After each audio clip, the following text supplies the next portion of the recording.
राजा सो रहा था, नींद नहीं आ रही थी। अच्छी नींद भी कईयों को नहीं भी आती हो, करवटें बदलते रहो, नींद नहीं आती, नींद की गोली खाओ।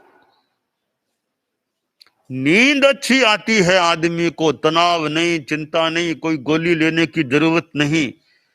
इसका मतलब स्वास्थ्य का एक लक्षण तो अच्छा है कि अच्छी नींद आ जाती है। रात को सोए, कोई दिमाग पर भार नहीं, शांति से नींद आ गई तो एक अच्छी बात हो जाती है।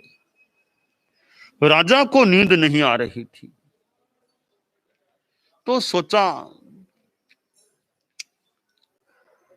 मुझे संस्कृत का कुछ अध्ययन, यानी राजा ने सोचा, राजा थोड़ा संस्कृत पढ़ा हुआ था तो राजा ने सोचा थोड़ा संस्कृत का अध्ययन है, कोई संस्कृत में श्लोक बनाऊं। आज नींद आनी नहीं है, समय का उपयोग करूं, श्लोक बनाऊं।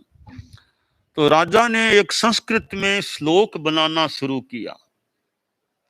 सोए सोए रचना करने लग गया। एक श्लोक में 4 चरण होते हैं, 4 पंक्तियां कह दी, 3 चरण बना लिए।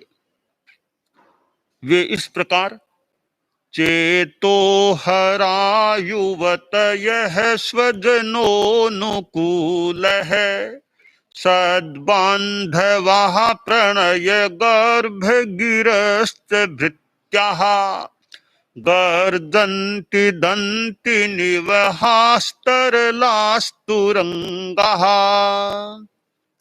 सम्मीलने नयनयोर्नहि किंचिदस्ति।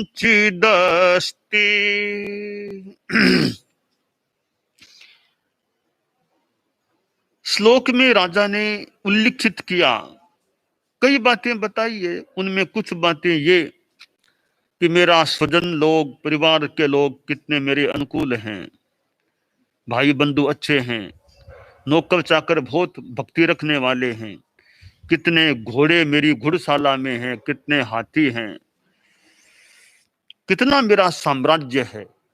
यो 3 चरण गए, चौथा चरण बने बिना श्लोक तो अपूर्ण है। अब चौथा चरण उसकी कल्पना दिमाग में नहीं आ रही थी। अब कवि के तो कल्पना दिमाग में आए और वो भाषा पर भी अधिकार हो तो कविता अच्छी बन सकती है, यही बात संस्कृत के श्लोकों की है। राजा बार बार 3 ही चरणों को गुनगुना रहा था। योग की बात, एक चोर भी राजमहल में आ गया था। वो राजा के शयनागार में, राजा के पलंग के नीचे छिपकर बैठ गया था। संयोग की बात, वह चोर भी संस्कृत का थोड़ा विद्वान आदमी था। चोर तो बेचारा व्यवस्था में बन गया, संस्कृत पढ़ा हुआ था, तो चोर भी श्लोक बनाने का उसके भी अभ्यास था।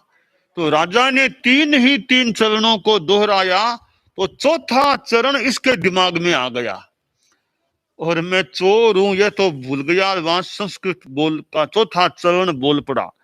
वह इस प्रकार, सम्मीलने नयनयोर नहीं किंचिदस्ति, यानी कि राजा ने अपने वैभव का वर्णन किया तो अंत में वो चोर ने कह दिया कि आंखें बंद हो जाएगी तब आपके लिए कुछ नहीं है, यह साम्राज्य आपके लिए कुछ नहीं रहेगा। यह चौथा चरण राजा के कान में पड़ा। अरे कौन बोला, कौन बोला, बहुत अच्छी बात कही है, कहाँ है, कौन है? ध्यान दिया तो नीचे वो छिप करके बैठा था। कहा बाहर आ तू। बाहर आना पड़ा। सोचा अरे बोला ही क्यों, बोला कि लादा, बोला ही क्यों मैं। अब तो बोला महाराज माफ करो, चोर हूं, चोर हूं। खैर चोर क्या वो अलग बात, तुमने बहुत सुंदर बात कह दी है कि सम्मीलने नयनयोर नहीं किंचिदस्ति, आंखें बंद हो जाने के बाद कुछ भी नहीं है। तो तुम तो मेरे गुरु हो, तुमने मुझको ज्ञान दे दिया।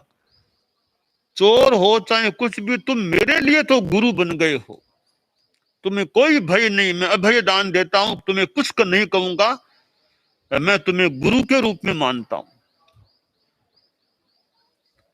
राजा बोला, रे मेरे मन में था, मेरे पास इतना इतना, पर तुमने ज्ञान दे दिया कि आंखें बंद हो जाने के बाद कुछ नहीं है, सब यहीं रह जाएगा रहने वाला, साथ क्या जाएगा।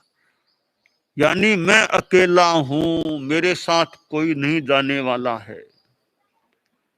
ये धर्म का मानो मर्म है कि मैं अकेला हूं, कोई मेरे साथ निश्चय नहीं में नहीं है। व्यवहार में ठीक है, निश्चय में कोई मेरे साथ जाने वाला नहीं है। धन पैसा भी कोई साथ थोड़ा ही जाएगा।